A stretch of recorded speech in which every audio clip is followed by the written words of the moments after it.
estudar para o concurso do Banco do Brasil, das demais sociedades de economia mista e de algumas empresas públicas e de algumas autarquias, pode ser um risco. E é sobre isso que eu vou falar e refletir com vocês neste vídeo. O primeiro ponto que eu gostaria de tratar com vocês é com relação ao edital e as matérias que são cobradas em concursos como Banco do Brasil, Caixa Econômica Federal. É interessante que vocês observem que os concursos bancários se enquadram na classe de concursos para a área administrativa.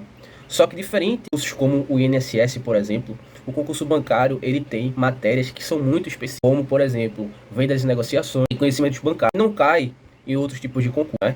E também o concurso da área bancária, ele não cobra matérias que são comuns em outros concursos da área administrativa, como direito administrativo e direito constitucional. Então aí mora o perigo de você não conseguir adaptar os seus estudos, adaptar a sua rota para poder reaproveitar os seus estudos da área bancária para outros tipos de concursos de autarquias como o INSS. A segunda questão que eu gostaria de tratar com vocês acerca do perigo de fazer concurso para autarquias corporativas, por exemplo, para empresas públicas e sociedade de economia mista, é justamente a questão de que quando você ingressa nesse cargo, você ingressa como empregado público, ou seja, você não é estatutário. E para quem não conhece, para quem não sabe a diferença, quem é servidor público estatutário, goza, após os 3 anos de probatório, de estabilidade. E quem faz concurso público para ser empregado é contratado no regime seletista e não tem direito a gozar de estabilidade. E sobre isso, nós temos aqui uma decisão do STF, num recurso extraordinário, que teve como relator o ministro Alexandre de Moraes, um recurso extraordinário de número 688267, que diz que as empresas públicas e a sociedade de economia mista, sejam elas prestadoras de serviço público ou exploradores de atividade econômica, ainda que em regime concorrencial, têm o dever jurídico de motivar em ato formal a admissão de seus empregados concursados, não exigindo processo administrativo.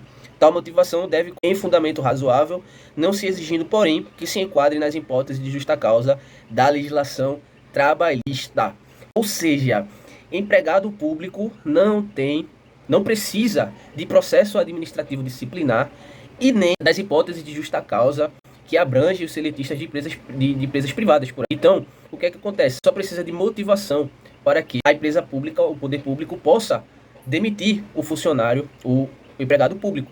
Então, o que é que acontece? Nós estamos no país em que há uma volatilidade, uma insegurança econômica muito grande. Então, as empresas públicas e sociedade de economia mista, elas estão dentro desse jogo econômico, em que em algum momento ela pode estar dando superávit e em outro momento ela pode estar dando déficit. Por estar nesse jogo político, os empregados públicos também podem sofrer com relação a isso e chegar inclusive a uma demissão. Temos também o fato de que hoje a IA está dominando os empregos públicos, né? E a automação de certos tipos de atendimento.